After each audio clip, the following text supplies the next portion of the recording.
Hay un mensaje que acabo de recibir, una cadena de oración por WhatsApp, para que Dios deponga su ira, para que recemos todos a una, para que Dios se apiade de nosotros. Si ese mensaje procede de una persona que no conoce el Evangelio y que no tiene fe, entonces no habría inconvenientes. Ese mensaje, si procede de una persona que se confiesa creyente, entonces representa un problema. No solamente representa un problema para ella, sino también para los demás. Porque eso es una fe intelectual y falsa. Es una fe que procede de un desconocimiento de la palabra de Dios y de aquello que Dios revela a sus criaturas en su bondad por medio de la relación de comunión íntima, donde no hace falta leer demasiado para que Dios convide a la inteligencia qué cosas proceden de la mano del hombre y qué cosas proceden de Dios. Si Dios retira por un solo instante su mano bondadosa, su bendición sobre el universo, todo el universo desaparecería, se aniquilaría por completo en un instante. Y no necesitaría ir castigando a sus criaturas para que tomen conciencia de que hicieron las cosas mal. Es rebajar demasiado al Señor. Es Dios. Quizá podamos hablar de los atributos de Dios y sobre todo reivindicar aquella actitud que nuestros padres seguramente escucharon, pero en otro sentido, hablar, pero que es un don del Espíritu Santo, y es el temor de Dios, la actitud reverente frente a Dios, la actitud ante su grandeza, la actitud de criatura. Como dice Juan Pablo II, no un temor-miedo, se trata de un temor-amor. De esto consiste el temor de Dios, que es un don del Espíritu Santo, repito, que nos ayuda a conocer más a Dios y sobre todo a posicionarnos frente a Dios.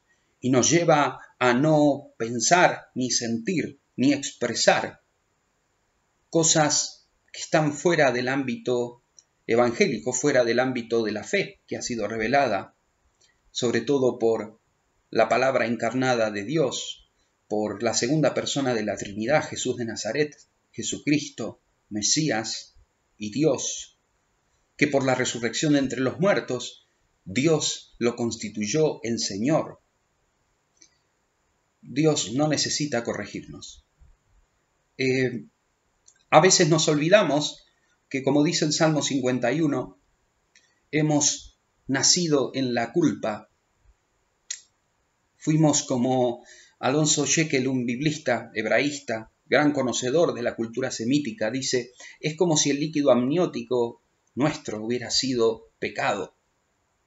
De allí la necesidad de bautismo, de purificarnos, de creer, de regenerarnos, de pedirle al Señor que transforme y que cambie nuestra naturaleza por medio de su gracia, por medio del poder del Espíritu Santo, y que nos aplique los méritos de Jesús a nuestra pobre naturaleza, para que podamos estar reconciliados con Dios.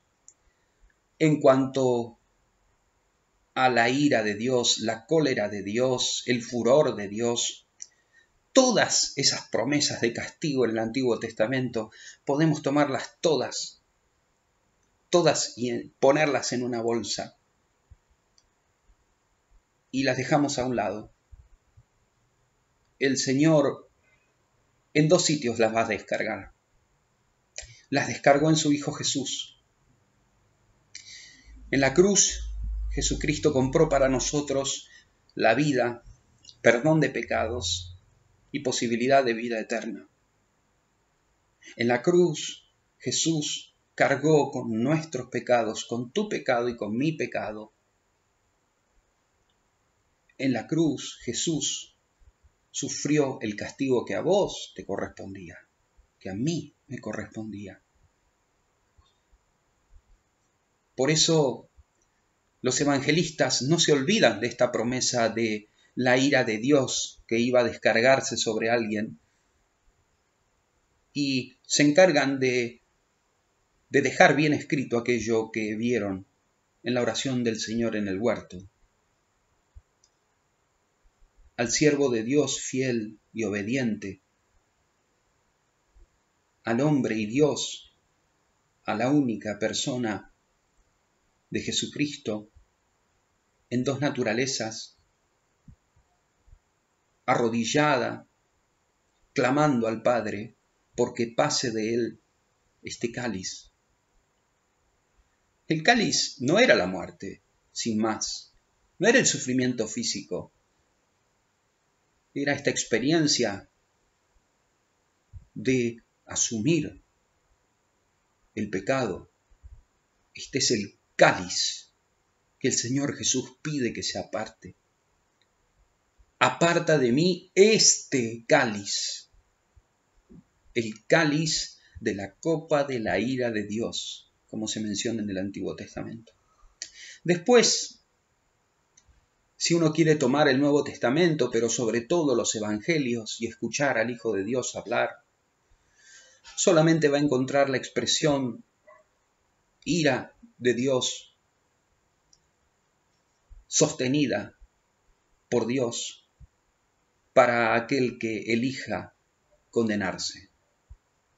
No hay, por eso, como dice San Pablo en Romanos 8, condenación posible para los que viven, para los que en Cristo Jesús viven, para los que están en Cristo Jesús y fueron salvados.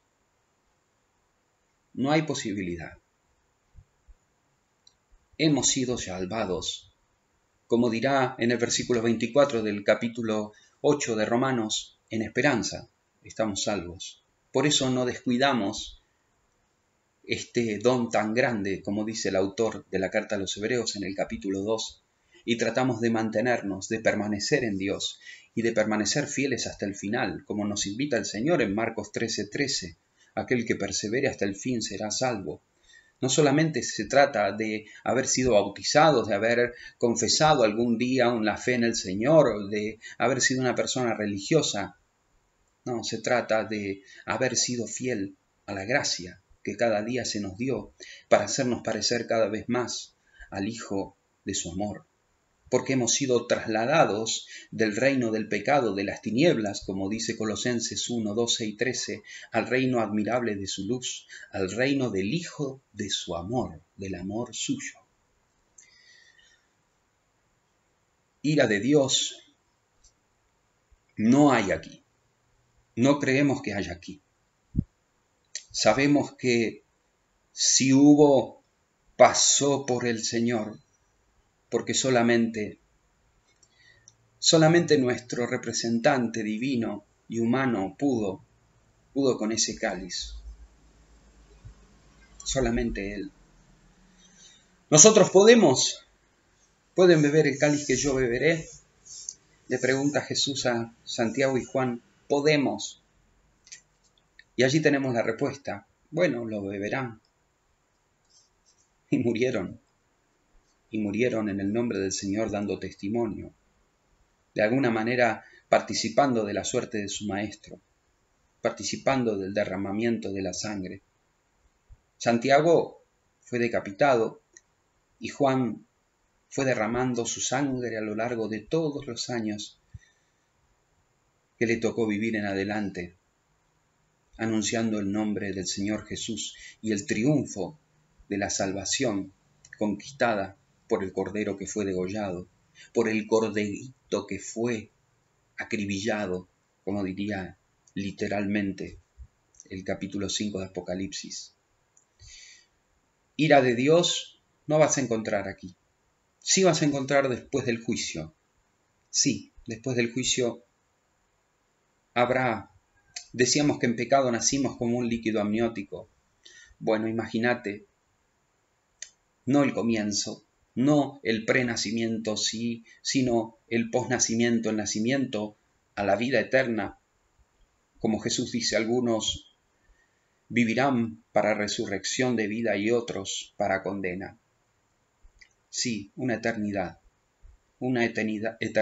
sorbiendo, tomando el castigo que vos y yo merecemos por nuestros pecados, que no se compara en absoluto a lo que mereceríamos, porque si no, no podríamos, nos desintegraríamos, sería inimaginable. Recemos, sí, recemos. Tenemos que pedirle a Dios, ¿qué? Tenemos que pedirle el don de la conversión.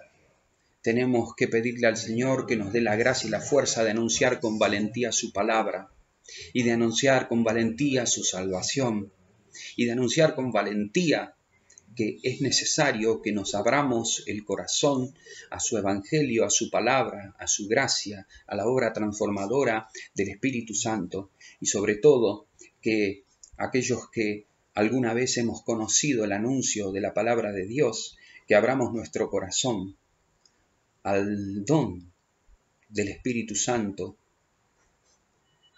que llamamos temor de Dios, para que podamos hablar en su nombre de Él o sobre Él de la manera más respetuosa, de la manera más honrada, de la manera más adecuada.